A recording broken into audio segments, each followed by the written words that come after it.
Hello and नमस्ते भाइ बहिनीहरू। यहाँहरूलाई हाम्रो नेपाल अनलाइन स्कुलमा फेरि पनि स्वागत छ। हामीहरू क्लास 8 को हेल्थ एन्ड फिजिकल एजुकेसन पढिरहेको छौँ है। सो आज हामीहरूले पढ्ने युनिट भने चाहिँ के हो त, unit 5 adolescent sexual and reproductive health. यो च्याप्टर हजुरहरू जस्तो भाइ बहिनीहरूको लागि चाहिँ एकदमै इम्पोर्टेन्ट च्याप्टर हो है, because you are in this stage है। र यो स्टेजमा एडोलेसेन्स पिरियड भनेको चाहिँ एउटा टिनेज पिरियड हो, जुन चाहिँ 13 to 19 इयर्स अफ एज। यो टिन एज भनेको चाहिँ 13 आउँछ नि त, अनि 19 आउँछ, 20 मा त टिन आउँदैन।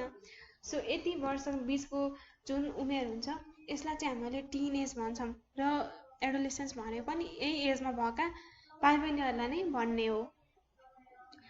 सो अब हजुरहरूको लागि मोस्ट इम्पोर्टेन्ट च्याप्टर चाहिँ यहाँ आएको छ है, बिकज यो एडोलेसेन्स पिरियडमा चाहिँ हजुरहरूलाई कस्तो फिल हुन्छ भने मम्मी बाबाले मैले भनेको कुरा केही बुझ्नुहुन्न, टिचरले मैले भनेको केही बुझ्दैन, हामीलाई रमाइलो गर्न घुम्न पनि कहीँ दिँदैनन्, जतिखेर पनि पढ पढ भनेर चाहिँ टर्चर मात्र गर्छन् भन्ने कुरा चाहिँ हजुरहरूलाई अनुभव हुन्छ होला है सायद, बट दिस इज नर्मल है।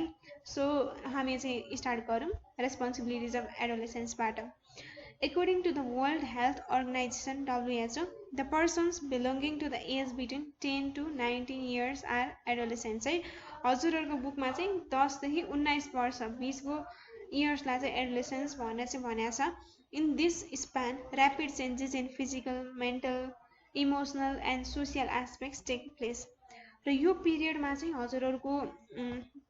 हजुरहरूमा चाहिँ ऱ्यापिड चेन्ज हुन्छ, हजुरहरूको शारीरिक जुन स्ट्रक्चर हुन्छ त्यसमा चेन्ज हुन्छ, मेन्टल मानसिक फेज हुन्छ त्यसमा चेन्ज हुन्छ, इमोसनल एस्पेक्टमा चेन्ज हुन्छ, हजुरहरूको सामाजिक एस्पेक्ट्समा पनि चेन्ज हुन्छ। This is the foundation stage for adulthood. र एडोलेसेन्स पिरियड भनेको चाहिँ एडल्टहुडको लागि एउटा फाउन्डेसन स्टेज हो क्या। फाउन्डेसन भनेको चाहिँ एउटा बेस हो नि त, बेस बल्यो भने चाहिँ बेस राम्रो भयो भने चाहिँ बल्ल हजुरहरूको एडल्टहुड राम्रो हुने हो नि त। इफ हजुरहरूले आफ्नो बेस जुन यो फाउन्डेसन पिरियड छ यसलाई राम्रोसँग मेन्टेन गर्न जान्नु पाएन, राम्रोसँग ब्यालेन्स गर्न जान्नु पाएन, कसरी अगाडि बढ्नुपर्छ भन्ने कुराको राम्रोसँग हजुरहरूमा गाइडलाइन्स भएन भने चाहिँ गाह्रो हुन्छ पछि। So this is the foundation stage for adulthood. The developments in this stage can be taken as the basis for prediction of personality of an individual in the future। र यो स्टेजमा लिएको डेभलपमेन्ट्सहरू चाहिँ हजुरहरूको फ्युचर पर्सनालिटी कस्तो हुन्छ भनेर मान्छेले त्यो हेरेरै प्रेडिक्ट गरिदिन सक्छ क्या। सो जीवनमा जे राम्रो काम गर्नु मन छ नि त्यसको फाउन्डेसन, त्यसको बिगिनिङ भनेको पनि हजुरहरूले अहिलेदेखि नै स्टार्ट गर्नुपर्छ। Therefore, it is a very important stage in life। त्यसकारण यो चाहिँ लाइफको one of the most important stage चाहिँ हो। In this stage a person is to be responsible for his or own family, society and the nation along with his or her personal responsibilities। र यो स्टेजमा चाहिँ एउटा individual आफ्नो फ्यामिलीको लागि रेस्पोन्सिबल हुनुपर्छ, सोसाइटीको लागि रेस्पोन्सिबल हुनुपर्छ। मैले सोसाइटीमा के राम्रो काम गरेँ, मैले के गलत गरेँ, मैले के सच्याउनु पर्छ, मैले सोसाइटीको मान्छेलाई यति पढिसकेपछि के कुरामा हेल्प गर्न सक्छु, एउटा त्यो पनि एउटा रेस्पोन्सिबिलिटी हो कि होइन, हो नि त। So and the nation along with his or personal responsibilities. अनि देशको लागि पनि उसले केही गर्न सक्छ क्या, because one of the most active periods of life भनेकै एडोलेसेन्ट पिरियड हो क्या, होइन त। सो अनि उसले आफ्नो पर्सनल रेस्पोन्सिबिलिटिजहरूलाई पनि मेन्टेन गर्नु पर्यो। मेरो रेस्पोन्सिबिलिटिज के हो, मैले आफूप्रति गर्नुपर्ने दायित्व जिम्मेवारी मेरो के छ, यो कुराहरू पनि उसले राम्रोसँग सोच्न सक्नुपर्छ र लाइफलाई ब्यालेन्समा लान सक्नुपर्छ। सुरुमा प्रब्लम सबैजनालाई आउँछ क्या। सो मेन्टेन गर्दै ब्यालेन्स गर्दै लग्नु भयो भने चाहिँ हजुरहरूलाई सजिलो हुन्छ। सो फर्स्टमा चाहिँ हामीहरूले पर्सनल रेस्पोन्सिबिलिटिज, एडोलेसेन्सको पर्सनल रेस्पोन्सिबिलिटिज के छ त, त्यो कुराहरू चाहिँ वी हेभ टु अन्डरस्ट्यान्ड है। एमा रहेको छ working hard in study or learning. पढाइ भनेको त यहाँहरूको फर्स्ट प्रायोरिटी हो नि, होइन त। हजुरहरूको प्यारेन्ट्सहरूले कति दुःख गरेर हजुरहरूको लागि कमाउनुहुन्छ, खाना दिनुहुन्छ, टाइममा खाजा दिनुहुन्छ, हजुरहरूले जे भन्नुहुन्छ त्यो सबै पुर्याउनुहुन्छ भने उहाँहरूले हजुरहरूलाई पढ भन्नुपर्छ त, पढ्दैन नि त। तपाईँहरूको त फर्स्ट रेस्पोन्सिबिलिटी भनेको के हो त, पढाइ हो नि त। सो अनि बीमा रहेको छ taking care of self health and hygiene. आफ्नो पर्सनल हेल्थको आफै केयर गर्नुपर्छ, बिकज यो स्टेजमा चाहिँ हजुरहरूको बडीमा थुप्रै स्ट्रक्चरहरू चेन्ज हुन्छ। So taking care of self health and hygiene सरसफाइ पनि राम्रोसँग मेन्टेन गर्नुपर्छ। अनि हाम्रो सीमा रहेको छ एभोइडिङ addiction and engaging one self in creative activities है। एडिक्सनलाई चाहिँ हामीले एभोइड गरिहाल्नुपर्छ। जस्तै एडिक्सन धेरै कुराको हुनसक्छ क्या, हजुरहरूलाई मोबाइलको एडिक्सन छ, गेमको एडिक्सन छ, अथवा कुनै अन्य कुराको लघु पदार्थको एडिक्सन छ भने चाहिँ त्यो कुराहरूलाई चाहिँ आजदेखि नै एभोइड गर्नु पर्यो। अनि क्रिएटिभ एक्टिभिटिजमा चाहिँ आफूहरूलाई you have to engage yourself है। So following guidelines and advice of parents or guardians well carrying out any new task. अनि हजुरहरूले जुन प्यारेन्ट्सको गाइडलाइन्स अथवा एडभाइसलाई चाहिँ यु हेभ टु फलो। हजुरहरूले कुनै नयाँ कामको सुरुवात गर्न चाहनुहुँदैछ भने चाहिँ आफ्नो बाबुआमा आफ्नो मम ड्याडले भनेको कुरा चाहिँ यु हेभ टु फलो। अनि उहाँहरूले भनेको कुरा चाहिँ मान्नुपर्छ। बिकज उहाँहरू पनि यही स्टेजबाट पार गरेर जानुभएको हो नि त। सो उहाँहरूसँग एक्सपिरियन्स छ, नलेज छ। सो राम्रो कुरा चाहिँ यु निड टु फलो है। अब ब्लाइन्डली फलो गर्नुहोस् त म भन्दिनँ, बट राम्रो कुराको लागि चाहिँ हजुरहरूले फलो गर्नुपर्छ, मान्नुपर्छ। बुझ्नुभयो? सो हाम्रो 2 मा रहेको छ फ्यामिली रेस्पोन्सिबिलिटिज, परिवारप्रतिको रेस्पोन्सिबिलिटिज। मतलब कि परिवारको हजुरमाथि रेस्पोन्सिबिलिटी के छ त्यो कुरा पनि पढ्नु पर्यो नि त होइन। Carrying out task following the advice and guidance of the family. यो त हामीले माथि पनि यही कुरा नै पढ्यौँ है। यहाँ डीमा पनि following guidance and advice of parents and guardians well carrying out any new task. अनि हाम्रो यहाँ पनि carrying out the task following the advice and guidance of the family. फ्यामिलीको एडभाइस अथवा गाइडेन्सको अन्डरमा चाहिँ हजुरहरूले काम गर्नु पर्यो। Taking care of health of the family members and creating peaceful and cooperative family environment. हजुरहरूले चाहिँ आफ्नो फ्यामिली मेम्बर्सहरूको राम्रोसँग केयर गर्नुपर्छ। अनि अब फ्यामिलीमा पनि झै झगडा मचाउने, इन्डिसिप्लिन हुने त्यस्तो काम चाहिँ गर्नु हुँदैन।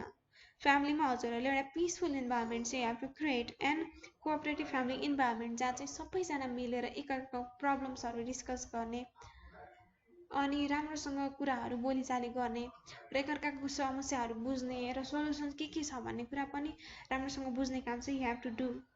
अनि हाम्रो सीमा रहेको छ फ्यामिली रेस्पोन्सिबिलिटिज कि हजुरहरूले फ्यामिलीप्रति के रेस्पोन्सिबिलिटिज छ, हजुरहरूको फ्यामिलीप्रति रेस्पोन्सिबिलिटी के छ त्यो कुरा हामीले ल्याइरहेको छौँ है। Encouraging for healthy family health and discouraging superstitions है। परिवारको स्वास्थ्यको लागि पनि राम्रोसँग हजुरहरूले जनचेतना अवेरनेस चाहिँ प्रोभाइड गर्नुपर्छ। र परिवारमा इफ कुनै पनि अन्धविश्वास चलिरहेको छ, सुपरस्टिसन्स चलिरहेको छ भने चाहिँ त्यसलाई हजुरहरू न्यू जेनेरेसनले चाहिँ डिस्करेज गरेर चाहिँ अगाडि बढ्नुपर्छ। बिकज हजुरहरू चेन्ज हुनु भएन भने हजुरहरूको पछिको जेनेरेसन पनि चेन्ज हुन सक्दैन। सो गाह्रो हुन्छ। सो हजुरहरूले नै राम्रोसँग चेन्ज ल्याउनुपर्छ आफ्नो फ्यामिलीमा। त्यो काम चाहिँ हजुरहरूलाई अरू कसैले पनि गरिदिँदैन क्या। So एसिस्टिङ the parents in their house hold and professional activities. र आफ्नो आमा बुबालाई चाहिँ घरको त्यसै गरी प्रोफेसनल उहाँहरूको जब हुनसक्छ, उहाँहरूको जबमा पनि हजुरहरूले चाहिँ हेल्प गर्नुपर्छ। सो हाम्रो नेक्स्ट रहेको छ respecting elders and extending love to the youngers. तपाईँहरूको एल्डर्स, तपाईँभन्दा ठुलो मान्छेहरूलाई चाहिँ हजुरहरूले सम्मान गर्नुपर्छ होइन। अनि हजुरहरूको यङ्गर्सहरू भाइ बहिनीहरू भए उहाँहरूलाई चाहिँ माया गर्नुपर्छ। राम्रोसँग कुराहरू चाहिँ बुझाउनुपर्छ। हजुरहरूले के कुराहरू मिस्टेक गर्नुभयो त्यो सानो भाइ बहिनीको अवस्थामा हुँदा उनीहरूलाई चाहिँ भन्नुपर्छ र यसो गर्नु हुँदैन, तिमीले चाहिँ यसरी गर्नुपर्छ भन्न चाहिँ उनीहरूसँग राम्रोसँग टाइम स्पेन्ड हजुरहरूले गर्नु सक्नुपर्छ है। So making your parents feel proud of you. र आफ्नो प्यारेन्ट्सलाई चाहिँ तपाईँप्रति प्राउड गर्नुपर्छ क्या। मेरो छोरो यस्तो छ, मेरो छोरी यस्तो छ, यसले यस्तो गर्न सक्छ भन्ने जुन प्यारेन्ट्समा प्राउड फिल हुन्छ नि, त्यस्तो चाहिँ हजुरहरूले त्यो फिलिङ चाहिँ जेनेरेट गर्नुपर्छ है आफ्नो प्यारेन्ट्समा। अब हाम्रो नेक्स्ट रहेको छ responsibilities towards the society in the nation. हजुरहरूको सोसाइटी र नेसन प्रतिको रेस्पोन्सिबिलिटी के छ त त्यो कुरा पनि यहाँ हेर्नु पर्यो। Adopting healthy behaviour and assisting others to do so. आफूले स्वस्थ बिहेभियर अथवा बानी अपनाउनु पर्छ र अरूलाई पनि एसिस्ट गर्नुपर्छ है त्यो कुरामा। अनि respecting the social norms and values, हजुरहरूको गाउँ समाजको सोसियल नर्म सामाजिक भ्यालुज मान्ने मूल्य मान्यताहरूलाई चाहिँ हजुरहरूले सम्मान गर्नुपर्छ। अनि हाम्रो participating in the social and cultural activities, अनि हजुरहरूको समय समयमा भेरियस सोसियल एक्टिभिटिज कल्चरल एक्टिभिटिजहरू हुन्छ, त्यो कुराहरूमा हजुरहरूले आफूलाई पार्टिसिपेसन गराउनुपर्छ। अनि डीमा रहेको छ raising awareness against superstitions that are rampant in the society है। यस्तो खालको सुपरस्टिसियन अन्धविश्वासहरू जसले चाहिँ समाजलाई नै एकदमै दुर्गन्धित बनाइरहेको छ, त्यस्तो खालको सुपरस्टिसन्सहरूको एगेन्स्टमा चाहिँ हजुरहरूले जनचेतनामूलक कार्यक्रमहरू सञ्चालन गर्नुपर्छ। आफ्नो साथीहरूसँग मिलेर नाटकहरू प्रदर्शन गर्ने, मान्छेहरूलाई घर घरमा गएर चेतना प्रदान गर्ने, सचेत बनाउने काम चाहिँ हजुरहरूको रेस्पोन्सिबिलिटी हो क्या, because you are the most active members of our society, होइन त हो। अनि playing leadership roles to discourage social evils, सामाजिक जुन बुराइहरू हुन्छन् सोसियल इभिल्सहरू, त्यस्तो खालको सोसियल इभिल्सहरू हटाउन हजुरहरूले लिडरसिपको रोल्सहरूलाई प्ले गर्नुपर्छ क्या। एउटा लिडर भएर कसरी काम गर्न सकिन्छ भन्ने कुरा हजुरहरूलाई अनुभव पनि हुनसक्छ, धेरै कुराहरू सिक्न सक्नुहुन्छ। सो हजुरहरूले आफ्नो समाजमा भएका सामाजिक कुरीतिहरूलाई हटाउनको लागि र लिडरसिपको रोल चाहिँ you have to maintain. Contributing to the formation of a healthy and a peaceful society, यो भनेको चाहिँ के भन्दाखेरि हजुरहरूको सोसाइटीहरूलाई चाहिँ अझै राम्रो बनाउन, अझै स्वास्थ्य बनाउन, त्यहाँ हुने कार्यहरूलाई चाहिँ राम्रोसँग मेन्टेन गर्नुको लागि चाहिँ हजुरहरूले कन्ट्रिब्युट गर्नुपर्छ। आफ्नो तर्फबाट हजुरहरूले के गर्न सक्नुहुन्छ त, त्यो कुराहरू चाहिँ हजुरहरूले गर्न सक्नुपर्छ। अनि participating voluntarily in social services, भोलुन्टरीली भनेको चाहिँ आफ्नो बेनिफिटको लागि होइन क्या, फ्रीली अरूको हेल्पको लागि चाहिँ हजुरहरू पार्टिसिपेट गर्नुपर्छ। त्यहाँबाट धेरै कुराहरू सिकिन्छ, लाइफ टाइमको लागि तपाईँहरूले नलेज लिन सक्नुहुन्छ। So participating voluntarily in social activities is mandatory.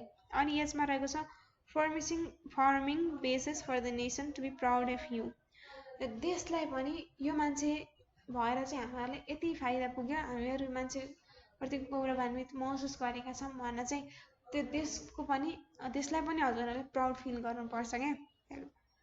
So यति नै कुरा भयो responsibilities towards the society and the नेसनमा है। अब हाम्रो नेक्स्ट रहेको छ safe sexual behaviour. During adolescence there is rapid growth of sex organs due to the secretion of various hormones, because अब यो पिरियड भनेको त एडल्टहुडको लागि एउटा फाउन्डेसन हो नि त, त्यही भएर चाहिँ ड्युरिङ एडोलेसेन्सको पिरियडमा चाहिँ हजुरहरूको जुन सेक्स अर्गन्सहरू हुन्छ उनीहरूको चाहिँ एकदमै ऱ्यापिड रूपमा चाहिँ ग्रोथ भइरहेको हुन्छ। किन भइरहेको हुन्छ त, यो द सेक्रेसन अफ भेरियस हर्मोन्सको बारेमा त हामीहरूले पढिसकेका छौँ नि त, होइन त। सो त्यो हर्मोन्सहरूको सेक्रेसनको कारणले चाहिँ हजुरहरूको सेक्स अर्गन्स चाहिँ छिटो ग्रोथ भइरहेको हुन्छ। Naturally the sex desire increases due to this hormones, र त्यस्तो डिजायरहरू चाहिँ इन्क्रिज केले हुन्छ त, बिकज अफ दिस हर्मोन्स, चाहिँ हर्मोन्सहरूको कारणले नै त्यो डिजायरहरू चाहिँ जेनेरेट हुने हो क्या। But it is important to manage this desire, but तर यो डिजायर आयो भन्दैमा चाहिँ त्यो खल्लै जाने कुरा चाहिँ गर्नु हुँदैन क्या, तपाईँहरूले चाहिँ यसलाई म्यानेज गर्न जान्नुपर्छ। The desire and activities related to sex are collectively called sexual behaviour. The sexual behaviour भनेको चाहिँ के हो भन्दाखेरि त्यो एक्टिभिटिज र त्यो डिजायर जुन चाहिँ सेक्ससँग रिलेटेड छ, त्यस्तो कुराहरूलाई कलेक्टिभली हामीहरूले सेक्सुअल बिहेभियर भनेर चाहिँ भन्छौँ है। If there is safe sexual behaviour the health and the social reputation will not be damaged. यदि हजुरहरूले राम्रोसँग सेफ सेक्सुअल बिहेभियर मेन्टेन गर्नुभयो भने चाहिँ यसले हजुरहरूको जुन हेल्थलाई पनि राम्रो गराउँछ, अनि सोसियल रेपुटेसन भनेको चाहिँ सामाजिक हजुरहरूको चाहिँ जति रेपुटेसन छ नि समाजमा हजुरहरूको इज्जत छ त्यसलाई पनि ड्यामेज हुँदैन। People who are unable to adopt safe sexual behaviour become the victim of life threatening diseases such as AIDS. र जो मान्छेहरूले चाहिँ सुरक्षित त्यो सेफ सेक्सुअल बिहेभियर चाहिँ एडप्ट गर्न सकिरहेको हुँदैन नै, त्यस्तो मान्छेहरू चाहिँ एड्स, एचआइभी एड्स, हेपाटाइटिस जस्तो खतरनाक डिजिजहरूको चाहिँ भिक्टिम हुन पुग्छन् क्या, जसले गर्दा उनीहरूको फ्युचर, उनीहरूको लाइफ सबै बर्बाद हुन्छ। Some of the people have died due to unsafe abortion and some others have been living in the prison because of violating the law. धेरै मान्छेहरू चाहिँ अनसेफ एबर्सनको कारणले चाहिँ मरिरहेको छन् कि। एबर्सन भनेको चाहिँ the process of terminating the प्रेग्नेन्सीले स्टप गर्नु, यानि कि भित्र भएको बच्चालाई चाहिँ अब प्रिम्याच्योर अवस्थामा नै मारिदिनु। यसो गर्दा चाहिँ थुप्रै महिलाहरूको चाहिँ मृत्यु भएको छ। हाम्रो नेपालमा मात्र नभएर चाहिँ विश्व जगतमै त्यस्तो भइरहेको हुन्छ कि हाम्रो देशभन्दा अझै गरिब देशहरू त कति छन् है, त्यस्तो कन्ट्रीहरूमा चाहिँ झन् एकदमै बढी भइरहेको हुन्छ। र कुनै मान्छेहरू चाहिँ जेलमा बसिरहेको छन् किन भन्दाखेरि उनीहरूले चाहिँ त्यो लजहरूलाई चाहिँ भायोलेट गरे, त्यही भएर है। So measures for safe sexual behaviour. Safe sexual बिहेभियरको लागि मेजर्सहरू के छन् त, कसरी हामीहरूले त्यो सेफ सेक्सुअल बिहेभियरलाई चाहिँ अपनाउन सकिन्छ, कुन कुन कुराहरू चाहिँ फलो गर्नुपर्छ भन्ने कुरा चाहिँ यहाँ छ है। Unsafe sexual behaviour means having sex with more than one, premature sex and the sex having without using condom. Unsafe sexual behaviours भनेको चाहिँ सेक्सुअल रिलेसन जुन छ एउटा मान्छेभन्दा बढी मान्छेसँग राख्ने। त्यसै गरी प्रिम्याच्योर सेक्स भनेको चाहिँ एज अवस्था हजुरहरूको टाइम नै नपुग्दै त्यो रिलेसन राख्ने। अनि हजुरहरूले त्यो कन्डम भयो नि त त्यो प्रेग्नेन्सीहरूलाई चाहिँ रोक्नको लागि, सो त्यो युज नगरिकन गर्ने यस्तो कुराहरूलाई चाहिँ अनसेफ सेक्सुअल बिहेभियर भनेर चाहिँ भनिन्छ। सो यसलाई चाहिँ मेजर्स फर सेफ सेक्सुअल बिहेभियरलाई हटाउनको लागि चाहिँ हामीले के गर्न सक्छौँ त, developing tolerance and mutual understanding है। अब दुईवटा पार्टनरहरूको बिचमा चाहिँ एउटा टोलरेन्सको भावना चाहिँ हामीले डेभलप गर्नुपर्छ क्या, अनि एकअर्काले राम्रोसँग बुझ्नुपर्छ, म्युचुअल अन्डरस्ट्यान्डिङ हुनुपर्छ।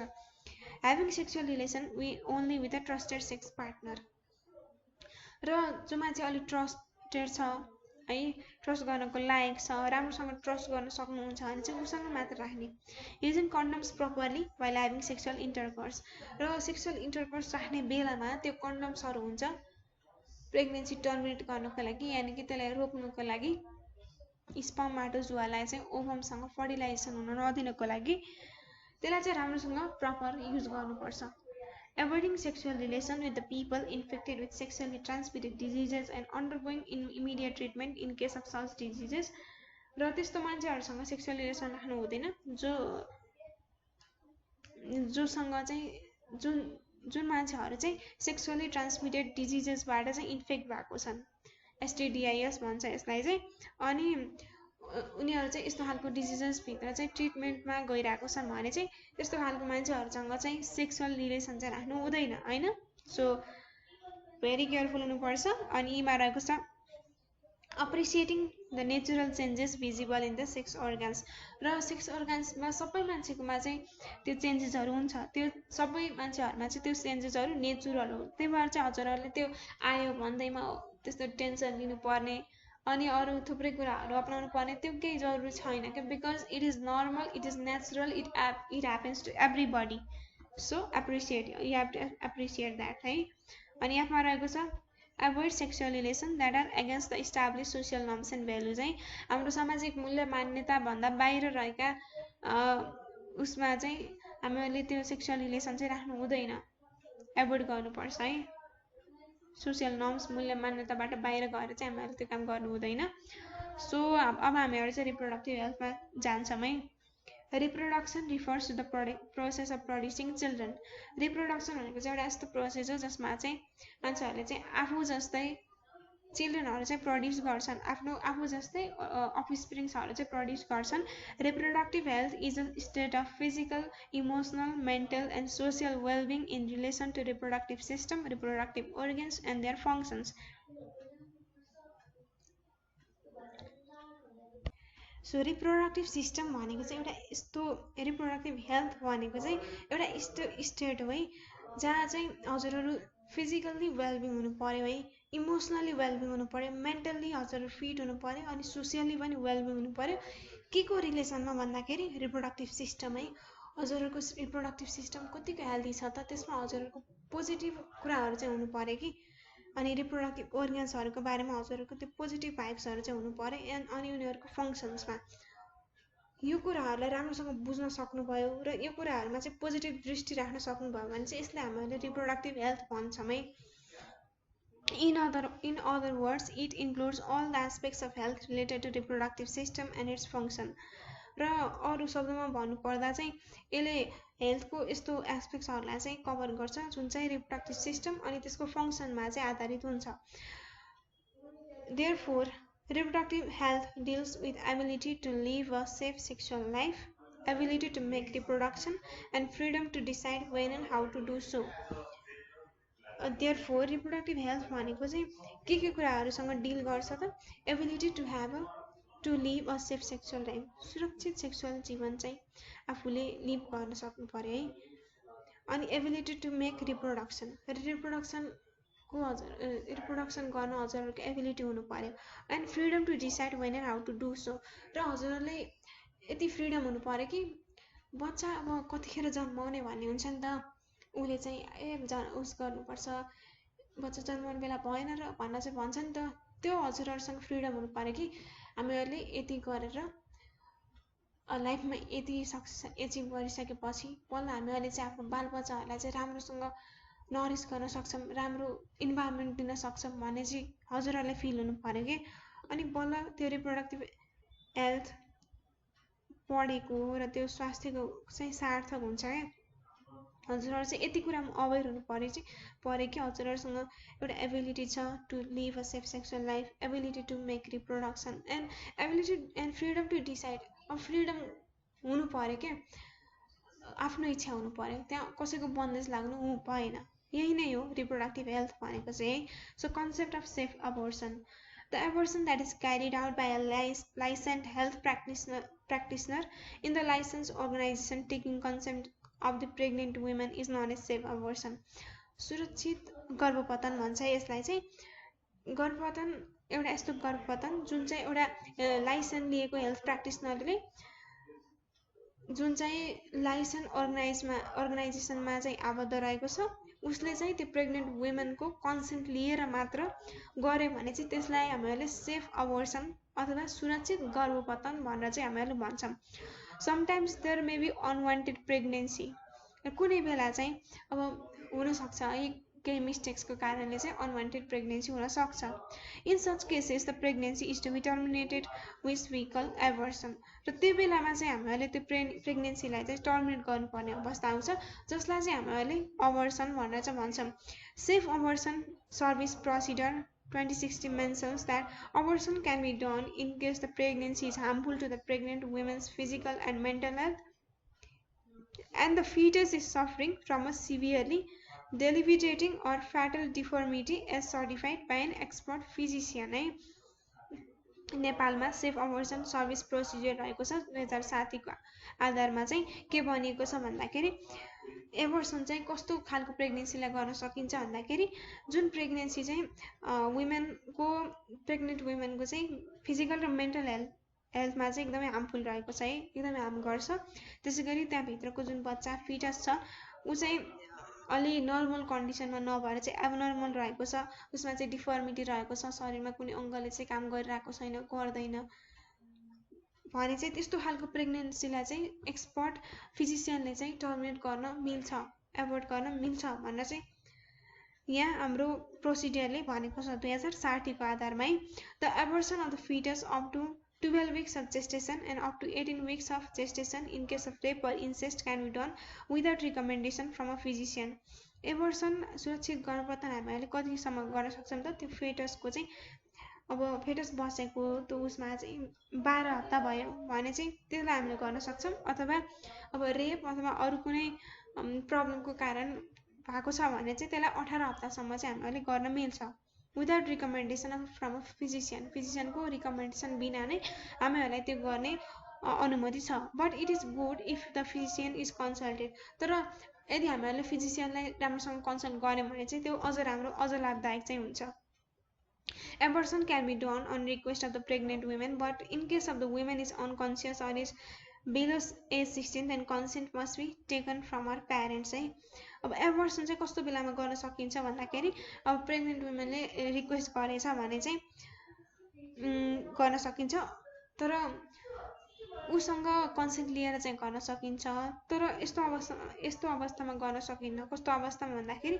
त्यो वुमेन चाहिँ अझै अलिकति मेन्टली चाहिँ इल रहेको छ अथवा उ चाहिँ 16 वर्ष भन्दा मुनिको छ त्यो बेलामा चाहिँ उसको प्यारेन्ट्ससँग कन्सेन्ट लिएर चाहिँ बल्ल गर्नुपर्छ त्यसको मात्रै त्यो पर्सनल कन्सेन्टबाट चाहिँ हुँदैन सो प्रोहिबिसन अफ एबोर्सन गर्नको लागि पनि थुप्रै प्रोहिबिसन छ र के छ त के गर्नु हुँदैन भन्ने कुराहरु छ सो हामीहरुले हेरमै एमा रहेको छ Compelling a woman to abortion through cheating or forcing is illegally illegal and is prohibited है महिलालाई अब चिटिङ अथवा फोर्स गरेर चाहिँ एबर्सन तैँले गर्नै पर्छ भनेर चाहिँ त्यो इलिगल रूपमा भयो भने चाहिँ त्यस्तो खालको एबर्सन भनेको चाहिँ इलिगल हुन्छ र त्यस्तो खालको एबर्सन गर्न मिल्दैन अनि बिमा रहेको छ abortion is not allowed after identification of sex of the foetus है त्यो गर्भमा बसेको जुन बच्चा छ त्यसको चाहिँ सेक्स त्यो महिला त्यो मेल हो कि त्यो फिमेल हो भन्ने कुरा थाहा भयो भने त्यसलाई त्यो गर्नु मिल्दैन थाहा नहुँदै त्यो नचिनिँदै चाहिँ गर्न मिल्छ त्यो चाहिँ 12 विक्सभन्दा अगाडि त्यस्तो हुन्छ अब 12 विक्सभन्दा पछि भयो भने चाहिँ त्यसको त्यो अर्गन्सहरू डेभलप हुँदै जान्छ र त्यो मेल हो कि फिमेल हो भनेर चाहिँ चिनिन्छ त्यसकारण उनीहरूको चिन्यो भने चाहिँ त्यसलाई गर्नु हुँदैन गर्न पाइदैन अनि abortion is not allowed in any other case except in the condition or time as mention in the law र एबर्सन चाहिँ त्यो बेला गराउनु हुँदैन अरू कुनै बेला पनि गराउनु हुँदैन तर अब लले मेन्सन गरेको जुन टाइम छ त्यो लिमिटेड टाइम पिरियडमा गरायो भने चाहिँ हुन्छ तर अरू ललाई भायोलेट गरेर त्यो काम चाहिँ गर्नु हुँदैन बिकज एबर्सन भनेको चाहिँ एउटा सानो कुरा होइन क्या यसले चाहिँ मान्छेको फुल लाइफलाई पनि बिगारिदिन सक्छ कि हामीले राम्रोसँग त्यसलाई गरेन भने चाहिँ सो सुरक्षित गर्भधारण is very important aspect of हाम्रो रिप्रोडक्टिभ हेल्थ भनेको यसको पनि एउटा इम्पोर्टेन्ट एस्पेक्ट भनेको चाहिँ यो हो क्या एउटा तो रिस्क अफ अनसेफ एबर्सन है इफ हजुरहरूले चाहिँ अनसेफ एबर्सन असुरक्षित गर्भधारण गर्नुभयो भने चाहिँ हजुरहरूमा कस्तो खालको रिस्कहरू चाहिँ देख्न सकिन्छ Nepal government has made a legal provision for safe abortion हाम्रो नेपालको गभर्मेन्टले चाहिँ सुरक्षित गर्भधारणको लागि लिगल प्रोभिजन नै जारी गरेको छ however being unaware of this provision many women go for unsafe abortion र यो कुराबाट टाढा भएका धेरै महिलाहरू चाहिँ अनसेफ एबर्सनतिर जान्छन् क्या उनीहरूलाई धेरै कुरा थाहा नै छैन चेतना नै छैन this may claim their lives to यसले गर्दा असुरक्षित गर्भधारणले गर्दा उनीहरूको जीवन नै स्टप हुन सक्छ मर्न सक्छन् है they have been facing different problems due to abortion without mature advice from the physicians र जो महिलाहरूले चाहिँ म्याच्योर फिजिसियन्स अथवा एक्सपर्ट्सहरूको सजेसन नलिकन अनसेफ एबर्सन गरे उनीहरूले चाहिँ धेरै प्रब्लम्सहरू चाहिँ खेपिरहेको अवस्था अहिले पनि छ Their health may further be deteriorated due to the carelessness even after abortion. Abortion गरिसकेपछि पनि उनीहरूको हेल्थ अझ बिग्रिने सम्भावना अत्याधिक हुन्छ The following are the problems of unsafe abortion. So unsafe abortions को प्रब्लम्सहरू के छ त यहाँ लेखेको छ है Incomplete abortion resulting excessive bleeding make us threat to life है अब राम्रोसँग एबर्सन गरिएन कम्प्लिट रूपमा गर्भधारण भएन भने चाहिँ धेरै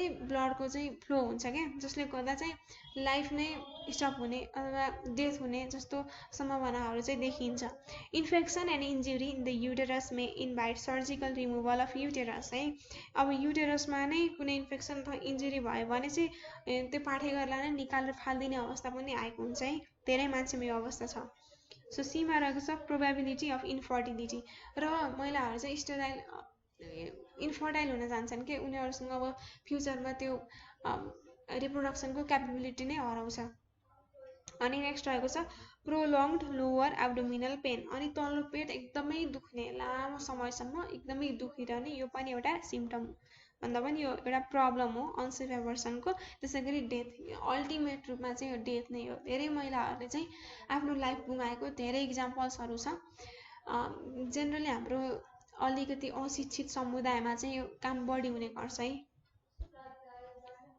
सो मेथड्स अफ सेफ एबर्सन है सुरक्षित गर्भधारण कसरी गर्न सकिन्छ त यो हामीहरूले चाहिँ थाहा पाउनुपर्ने मुख्य कुरा हो क्या एमा रहेको छ safe abortion can be done through medical abortion using medicines for the foetus of 9 weeks 63 days or below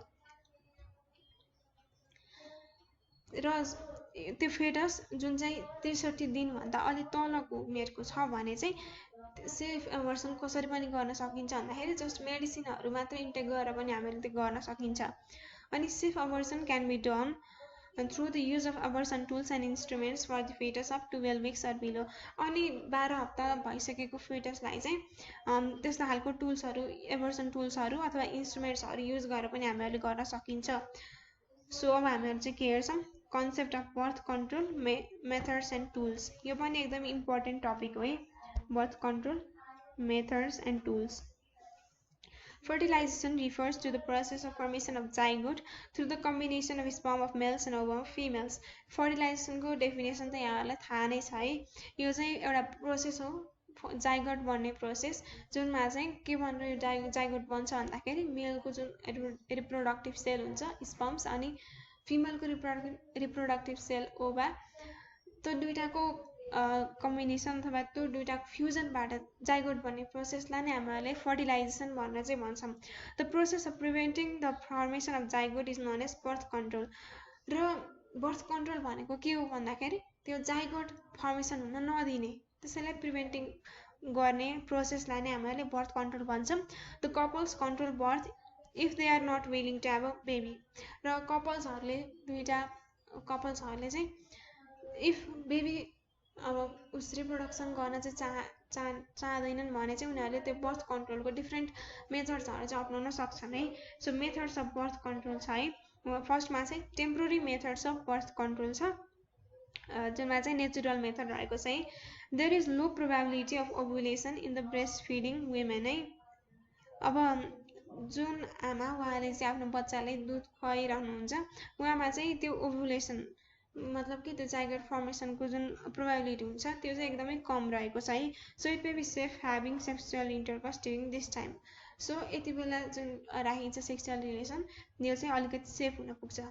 similarly other natural methods include test of menstrual bleeding, withdrawal method, rhythm method, temperature test method etcetera है।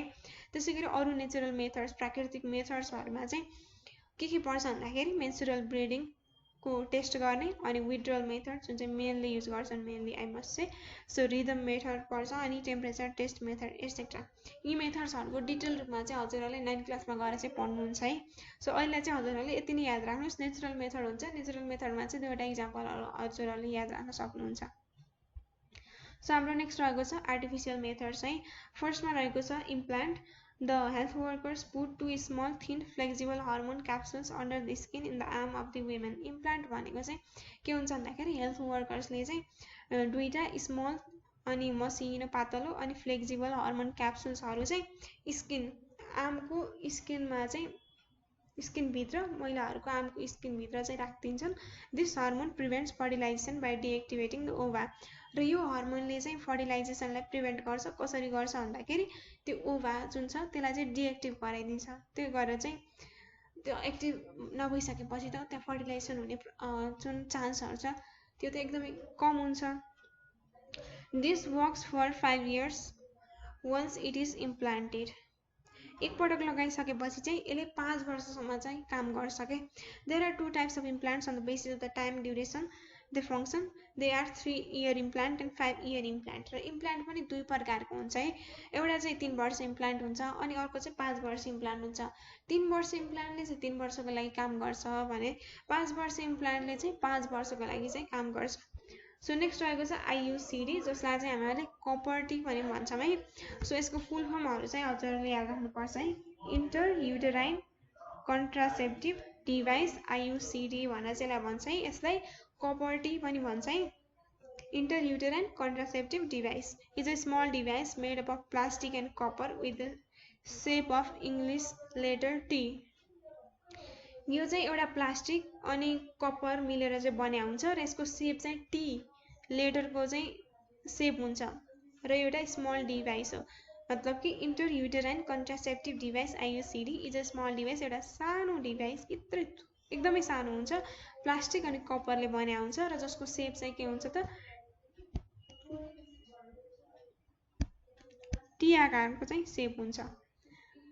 It is put in the uterus by health professionals. अनि यसलाई कहाँ लगाइन्छ त महिलाहरूको चाहिँ यसलाई पाठेघरमा लगाइन्छ, जुन चाहिँ हेल्थ प्रोफेसनल्सहरूले चाहिँ लगाइदिने काम गर्छन्। This device disables the meeting of spermatozoa with ovum and it prevents fertilisation. र यो डिभाइसले चाहिँ के काम गर्छ भन्दाखेरि त्यो स्पर्माटोजुआ जुन हुन्छ त्यसलाई चाहिँ ओभमसँग मिट गर्न दिँदैन, डिसेबल गरिदिन्छ र फर्टिलाइजेसनलाई चाहिँ प्रिभेन्ट गरिदिन्छ। यसरी चाहिँ आइयुसिडीले काम गर्छ है।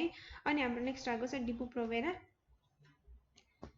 डिपो-प्रोभेरा is a contraceptive method for women. यो चाहिँ महिलाहरूको लागि एउटा कन्ट्रासेप्टिभ मेथड हो।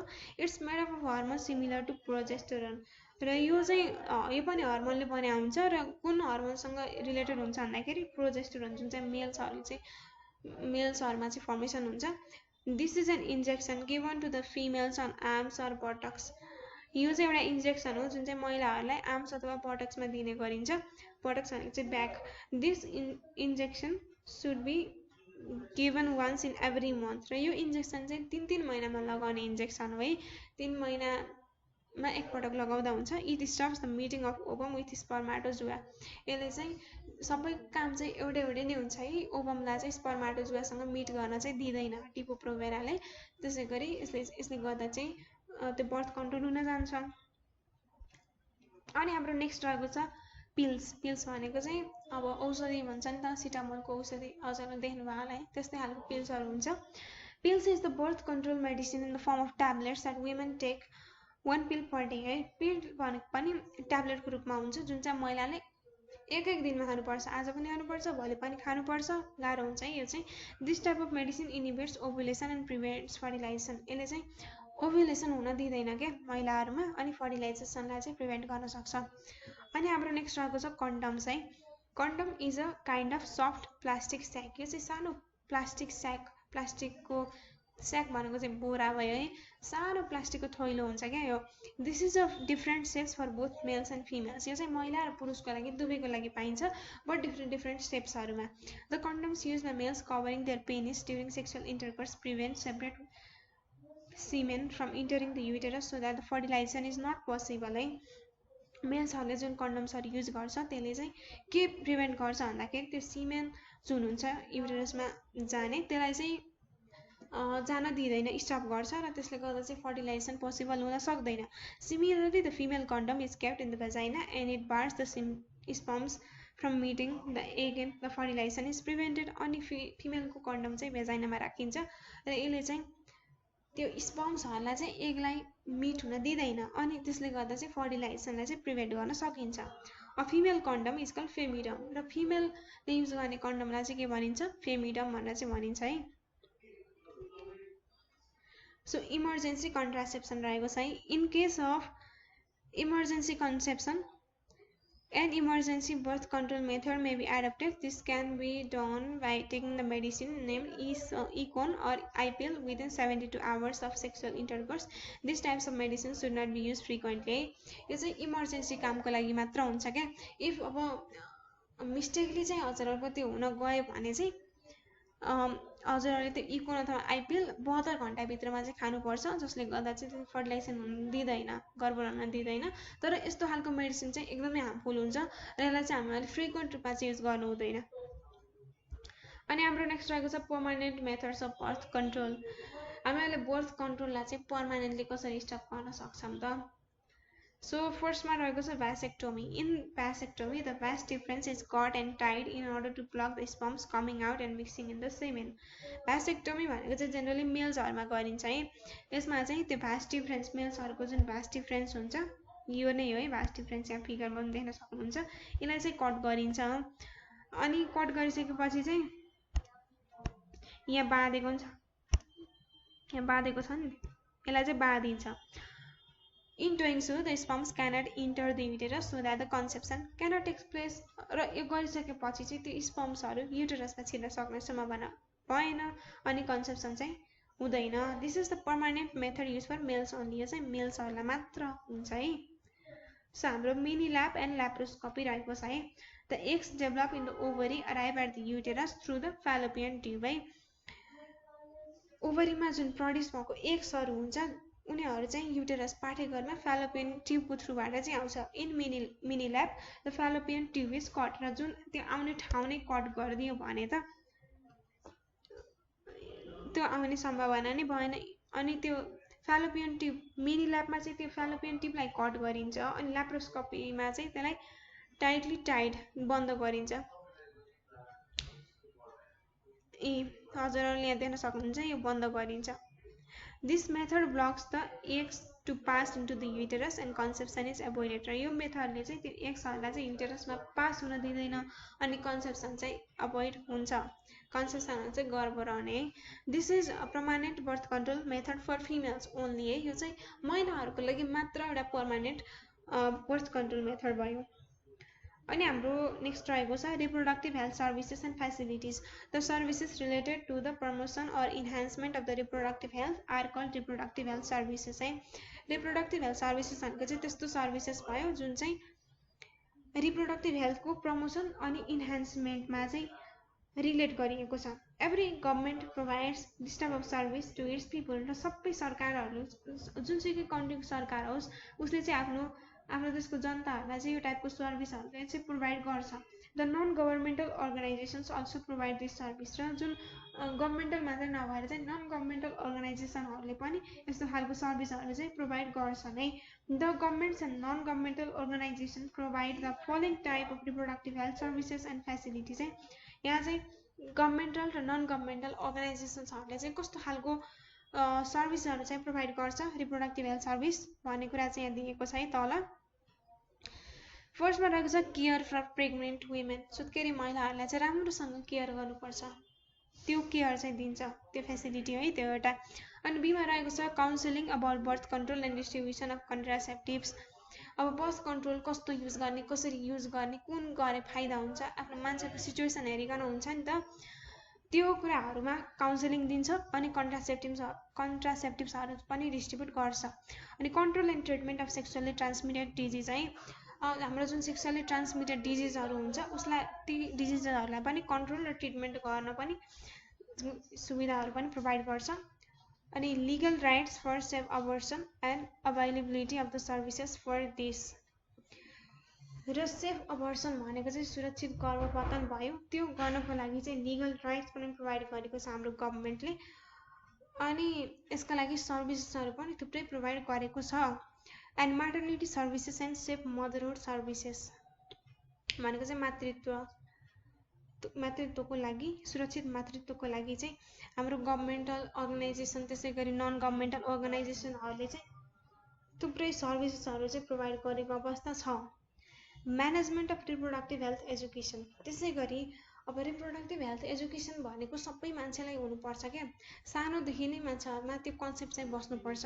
सो यसलाई म्यानेज गर्नुको लागि पनि हाम्रो गभर्मेन्टल अनि नन गभर्मेन्टल अर्गनाइजेसनहरूले काम गरिरहेको छन्। त्यसै गरी measures for emergency birth control.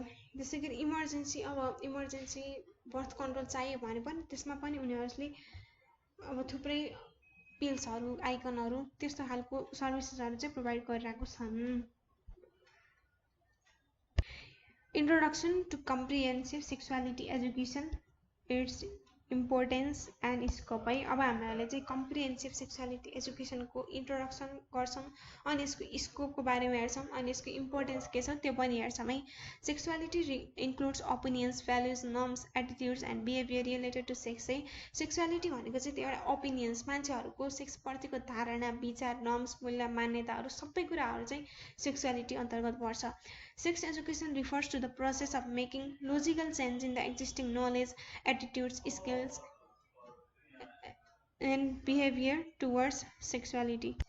Sex education भनेको चाहिँ एउटा एक्जिस्टिङ नलेज, मान्छेमा पहिलेदेखि नै रहेको जुन धारणाहरू हुन्छ, एटिट्युड्स, स्किल्स अनि बिहेभियर हुन्छ, त्यसप्रति चाहिँ पोजिटिभ लोजिकल चेन्ज ल्याउनुलाई नै हामीहरूले सेक्स एजुकेसन भनेर चाहिँ भन्छौँ। The main aim of sex education is to enable people for living physically, mentally, emotionally and socially healthy sex life. र मेन एम यसको सेक्स एजुकेसनको जुन मेन एम के हो त भन्दाखेरि मान्छेहरूलाई चाहिँ physically, mentally, emotionally and socially healthy sex life दिनु हो। So this education aims at advocating on youth friendly health service, safe sexual behavior, safe motherhood and respecting to the rights for reproduction and its promotion. So यो एजुकेसनले के am राख्छ भन्दाखेरि youth friendly health service अनि safe sexual behavior, सुरक्षित मातृत्व and respecting to the rights for reproduction and its promotion. Importance of comprehensive sexuality education है। यसको importance के रहेको छ त त्यो पनि हेरौँ है। It provides positive attitude, useful knowledge and skills. मान्छेहरूलाई चाहिँ पोजिटिभ विचार, पोजिटिभ धारणाहरू चाहिँ राख्न प्रोत्साहन गर्छ, अनि युजफुल नलेज अनि स्किल्सहरू। It provides information related to sex and rights to reproduction. मान्छेहरूलाई चाहिँ सेक्सप्रति को इन्फर्मेसन बिकज धेरै मान्छेमा नेगेटिभ इन्फर्मेसन नै रहेको हुन्छ क्या त्यसकारण मान्छेहरूलाई चाहिँ इन्फर्मेसन दिने अनि रिप्रोडक्सनप्रति राइट्स के छ त्यो पनि प्रोभाइड गर्ने काम चाहिँ यसले गर्छ it develops awareness against gender violence त्यसै गरी जेन्डर भायोलेन्स हाम्रो समाजमा जति पनि हुन्छ महिला र पुरुषबीचको विभेद त्यसलाई पनि जनचेतना फैलाउने काम चाहिँ गर्छ त्यसको एगेन्स्टमा it helps to find out the ways to strengthen interpersonal relations and the skills necessary for it यसले चाहिँ मान्छेहरूको इन्टरपर्सनल रिलेसन हुन्छ त्यसलाई चाहिँ कसरी स्ट्रङ बनाउन सकिन्छ भन्ने कुरामा पनि यसले हेल्प गर्छ र डिफ्रेन्ट स्किल्सहरू पनि यसका लागि जे नेसेसरी छ त्यो कुराहरूमा पनि हेल्प गर्छ it addresses the queries and problems related to sexuality त्यसै गरी सेक्सुअलिटीको विचारमा चाहिँ मान्छेहरूको विभिन्न क्वेसन्सहरू हुन्छ प्रब्लम्सहरू हुन्छ त्यसलाई पनि एड्रेस गर्ने काम चाहिँ गर्छ it contributes to the wider nation building by helping to maintain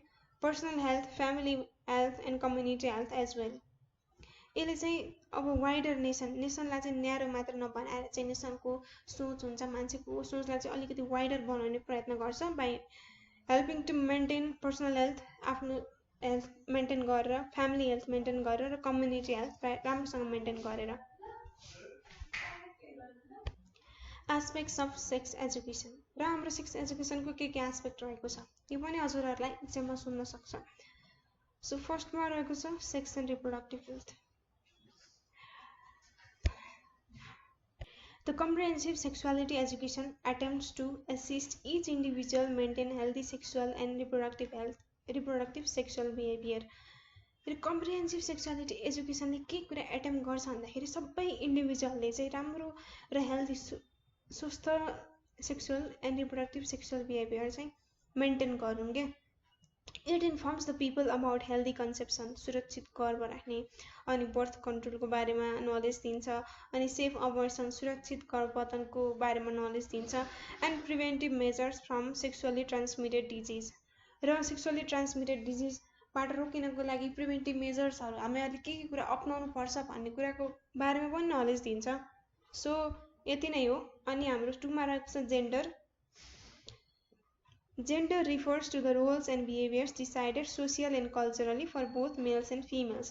Gender भनेको चाहिँ के हुन्छ भन्दाखेरि दुवै मेल र फिमेलको लागि रोल्स र बिहेभियर चाहिँ हाम्रो सोसाइटीले कल्चरली अथवा सोसियली डिसाइड गरे हुन्छ के अनि त्यो रोल्स अनि बिहेभियर्सलाई नै हामीले जेन्डर भन्छौँ है various measures are adopted in order to avoid gender based violence र हाम्रो सोसाइटी हाम्रो कम्युनिटीमा चाहिँ जेन्डर बेस्ड भायोलेन्स चाहिँ स्टिल रहेको छ है सो त्योलाई हटाउनको लागि पनि थुप्रै एटेम्प्ट्सहरू चाहिँ भइरहेको छ थुप्रै मेजर्सहरू पनि एडप्ट गरिरहेको छौँ भन्ने कुरा चाहिँ भन्छ सो हाम्रो 3 मा रहेको छ violence refers to the condition in which a person behaves making physical and mental offence to the other person violence भनेको चाहिँ एउटा यस्तो कन्डिसन हो जुनमा चाहिँ एउटा मान्छेले चाहिँ अर्को मान्छेप्रति नकारात्मक दृष्टि राख्छ के मेन्टल अफेन्स रिस राग सबै कुरा राख्छ त्यसलाई हामीले भायोलेन्स भन्छौँ है अनि हाम्रो 4 मा रहेको छ sex right of each citizen every individual has the right to make gender identity based on his or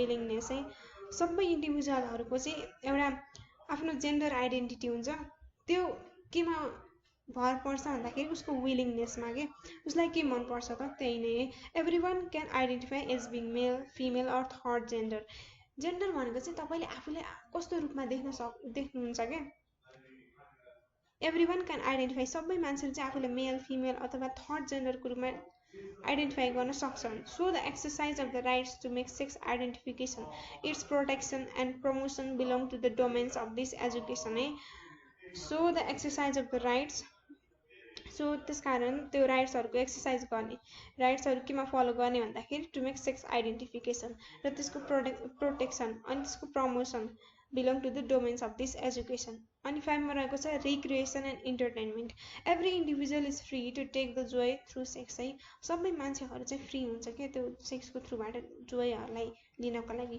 all the ways including sexual intercourse in order to enjoy sexually fall under this domain र यो डोमेनभित्र पर्ने कुराहरू भनेको यति नै हो है अनि हाम्रो 6 मा रहेको छ diversity every individual is different सबै मान्छेहरू चाहिँ फरक हुन्छ Such differences may be physical, financial, religious, cultural, etc. र त्यस्तो खालको डिफरेन्सेसहरू चाहिँ फरक हुन्छ फिजिकल हुन सक्छ फाइनान्शियल हुन सक्छ फाइनेन्सियली रूपमा ऊ डिफ्रेन्ट हुन सक्छ, रिलिजियस रूपमा ऊ डिफ्रेन्ट हुन सक्छ, अथवा कल्चरल रूपमा ऊ डिफ्रेन्ट हुन सक्छ। Similarly they may be males females or third gender सँगसँगै उनीहरू महिला पुरुष अथवा कुनै थर्ड जाति हुन सक्छन्। त्यो चाहिँ डाइभर्सिटी हो। अनि हाम्रो 7 मा रहेको छ relation. Everyone has the right to establish familial and personal relationship with any other person. सबै मान्छेमा चाहिँ एउटा राइट हुन्छ, एउटा उनीहरूमा चाहिँ राइट छ कि उनीहरूले एउटा फ्यामिलियल अथवा पर्सनल रिलेसनसिप कुनै अर्को पर्सनसँग राखुन्। We have to avoid conflict amongst ourself. चाहिँ हामीहरूले आफू बिचको द्वन्द्वलाई चाहिँ हटाउनुपर्छ। There must be mutual respect in order to make the relations long lasting.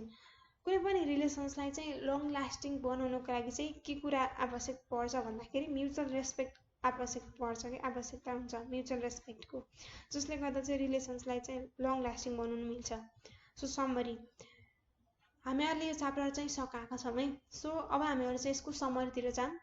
समरीमा के छ त, according to WHO people with the age range from 10 to 19 years are called adolescents and their this span is called adolescence।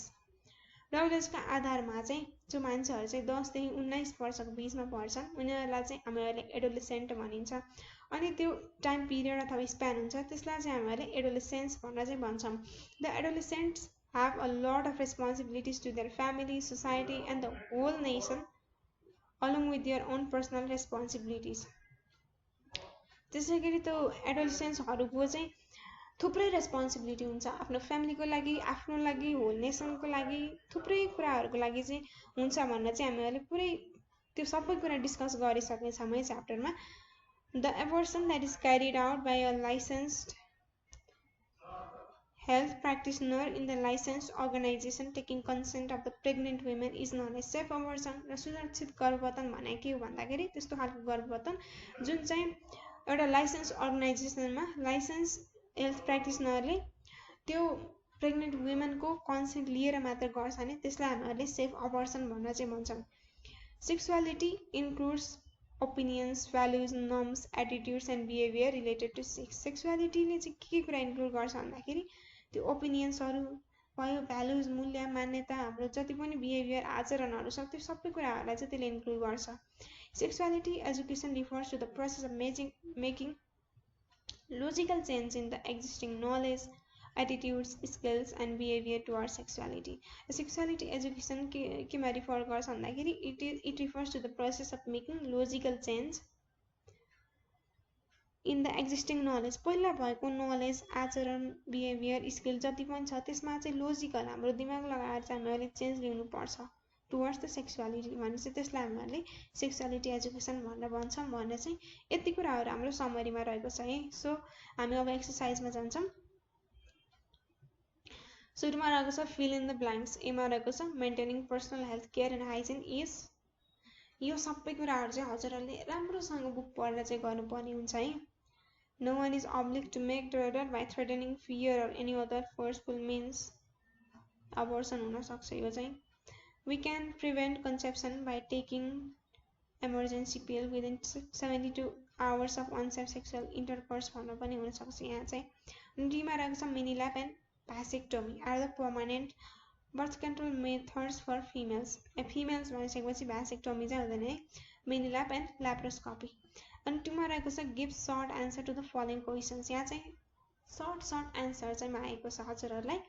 Make a list of the responsibilities of adolescents. एडोलेसेन्टको रेस्पोन्सिबिलिटिजको यहाँ list बनाउनु भने चाहिँ। अनि what are the indicators of safe sexual behaviour. State the conditions are disallow abortion. What are the health hazards caused by unsafe abortion? What is the importance of sex education? Which age group is known as adolescents? यो सबै कुराहरू चाहिँ कोही short answer दिनु होला है। यो पढिसक्नु भएको छ र गरिसक्नु भएको पनि होला है, बिकज इजी क्वेसन्सहरू छ नि त। सो यसरी चाहिँ हामीहरूले यो च्याप्टर सकाउँछौँ है। इफ यहाँसम्म पढ्दा हजुरहरूलाई कुनै पनि डाउट्स केही पनि छ भने चाहिँ डाइरेक्ट कमेन्ट गर्न सक्नुहुन्छ अथवा हजुरहरूले यो नम्बरमा पनि कल गर्न सक्नुहुन्छ है।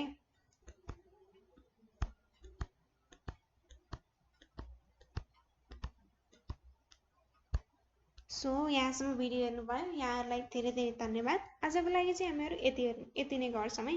सो हामी नेक्स्ट च्याप्टरमा भेट्नेछौँ। त्यति बेलाको लागि हजुरहरूलाई बाई बाई।